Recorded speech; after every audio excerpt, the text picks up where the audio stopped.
Hey, I'm Gio Benitez. It's Monday, April 13th. You've got questions, we've got answers. This is Searched, where we're breaking down what you're asking right now in real time. So let's get right to it. We've got our Maya Ephraim here. She oversees our online search trends. So Maya, what are people searching for right now? Hi, Gio. How are you? We're tracking a story that is spiking in search interest today, a now-removed photo from President Trump's Truth Social account of an AI-generated photo of himself as a religious figure. That photo is getting a lot of backlash from the Christian community, and this all happened after President Trump criticized Pope Leo's comments on the Iran war. Switching to the Iran war, the Trump administration officially began a U.S. naval blockade of the Strait of Hormuz, and this comes after peace talks failed over the weekend at Pakistan. People are now immediately turning to search for answers about what a naval blockade is and how it could work in the Strait. Searchers also show real anxiety about how this could impact the ceasefire and what it means for oil and gas prices and, of course, their wallets. And finally, in Europe, a story I've been following for a few days now, Trump ally Viktor Orbán was defeated in the Hungarian election. Vice President J.D. Vance traveled to Hungary last week to campaign for Orbán, who was swept away in a landslide to the opposition leader. Searchers now want to know why Trump supported Orbán and what his loss means for Trump and the administration. Okay, Maya, some big headlines there. Thanks so much. We'll check back in with you very soon. But let's get a little deeper now, dive a little deeper into the story that you guys can't stop asking about. It's an unexpected feud between President Trump and Pope Leo. And our Melissa Adon, she was on that plane with Pope Leo traveling to North Africa. So, Melissa, tell us about this because Trump is doubling down. He's not apologizing.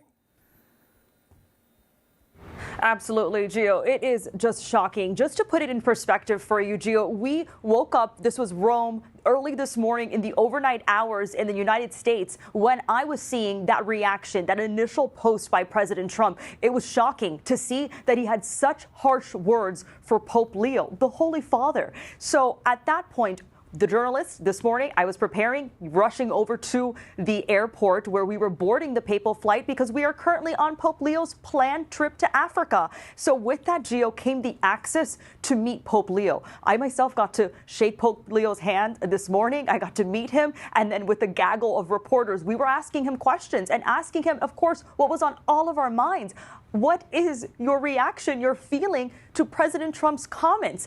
And his reaction, I mean, Gio, he was so open and honest to all of us. You know, we asked you to report live here. We just had you put up your iPhone to talk to us because you did not expect to be talking about President Trump right now.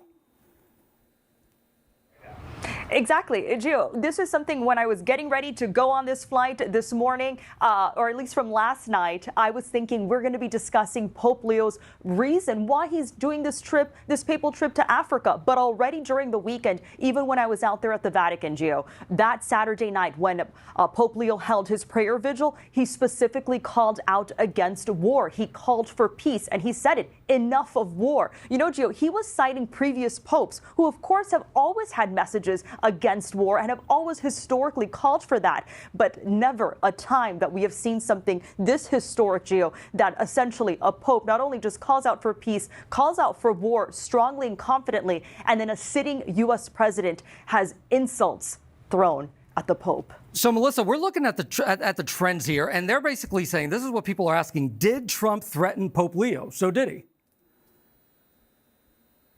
Look, directly, President Trump did not threaten the Pope, but what he did, he attacked the Pope, he insulted the Pope, he had harsh words for the Holy Father. That is what he did, and he had a lot of them. It is to the point now, of course, you're familiar with the conservative bishop, Robert Barron. He called out. He said Trump needs to apologize for this. Then we have the U.S. Catholic Bishops Conference. They've also issued a statement saying that they're disheartened by President Trump for saying these words. And then, of course, you add on that AI image that then was posted, taken off. It's not a good look. This is not an okay look. You know, if Pope Leo's on this trip to promote unity and peace, and this is quite literally the opposite of that. And we know that the Pope said that he has no fear of the Trump administration on that plane with you. Melissa, thank you so much for reporting there. We have much more coming up on this story in just a bit here. But first, let's get to counterterrorism and Middle East expert Javed Ali for more analysis on the U.S. blockade of Iran's Strait of Hormuz ports. All right, so tell us, Javed, because right now the top question that we're looking at is, what is a naval blockade? So, Gio, nice to be with you. And so, this blockade that President Trump announced yesterday and apparently is now unfolding is basically where you have U.S. warships entering into a body of water, at this point, the Straits of Hormuz in the Persian Gulf. And at least from what it sounds like, they are going to try to enforce the passage of shipping that is going through that very narrow choke point that is being shown on your map, which is only about 15, 20 miles at its most narrow point. And so how many ships, U.S. ships, are now going to be part of that operation? What are their rules of engagement in terms of which of these other commercial ships can they pass, or will they allow to pass? What will the Navy personnel be allowed to do in terms of stopping or interdicting ships that apparently have paid some kind of fee to Iran in order to maneuver through the straits? These are all the really tactical or practical steps that have to be thought through. And at the same time, if there is now a number of U.S. Navy ships that are into the mouth of the straits, into the Persian Gulf, that also increases the risk to them as well. Now, we haven't seen Iran try to attack them yet, but now those ships are more in Iran's immediate backyard. So this is where the risk profile also increases on the U.S. military side. We know that these negotiations failed, and people are asking right now online, why? Why did they fail? I mean, this is another one of the questions that it's not clear we have all the answers to. What we do know, it was a marathon negotiating session in Islamabad from Friday into Saturday, almost 20 hours or more than 20 hours between Vice President Vance, Jared Kushner, and Steve Witkoff on the U.S. side, a whole host of Iranian officials with senior Pakistani government officials also being the mediators, and both sides were in the room, which is unlike other rounds of diplomacy we saw previous to February 28th.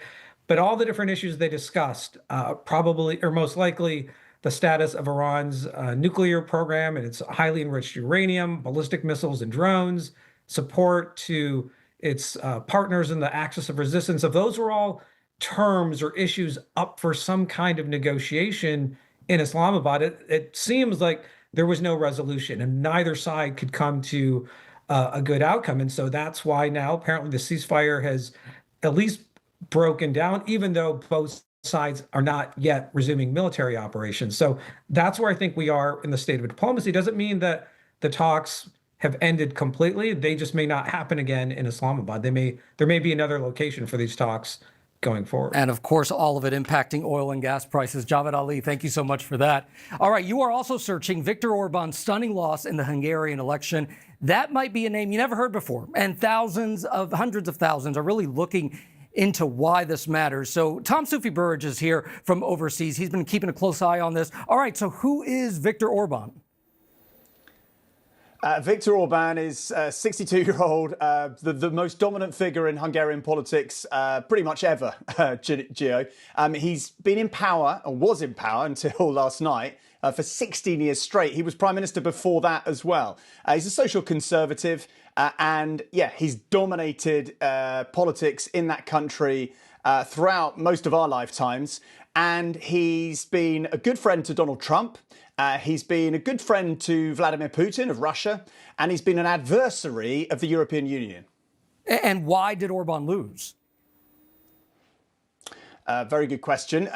The economy definitely played a part, right? So Hungary's economy is stagnant. I've heard multiple Hungarians in interviews basically saying that they, haven't seen an improvement in their lives throughout the last few years. And Peter Magyar, the guy who won basically and swept Viktor Orbán, Donald Trump's friend, out of power, was campaigning a lot on anti-corruption, and that seemed to hit through to voters.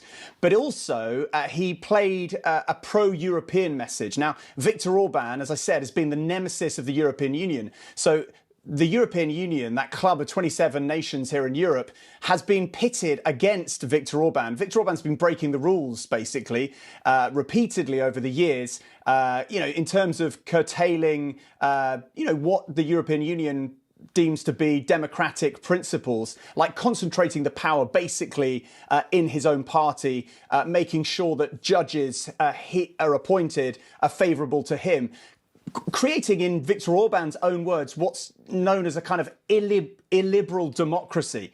And basically, the European Union, Peter Magyar, came out and said, well, I'm going to repair relations with the European Union. We're going to actually get on again. And that is, now that he's won, that's exactly what he's promising to do.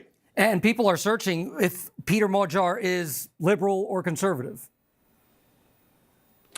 He's a conservative, right? I think basically you have to be. I mean, if you look at all of the elections throughout the last 20 to 30 years in Hungary, you have to be socially conservative to win elections in Hungary. So on social issues like LGBTQ rights, he is, I think, fairly similar to Orbán. I mean, he doesn't believe in progressive rights on issues like that. He was also hardline on immigration. So over the years, if you remember back to the European migrant refugee crisis, Viktor Orbán took a really hard stance, closed Hungary's borders, and it did really well for him. So Peter Magyar, wasn't differentiating himself on that issue. I mean, basically, he was differentiating himself on the issue of Europe, saying, actually, I'll repair our relationship with the European Union.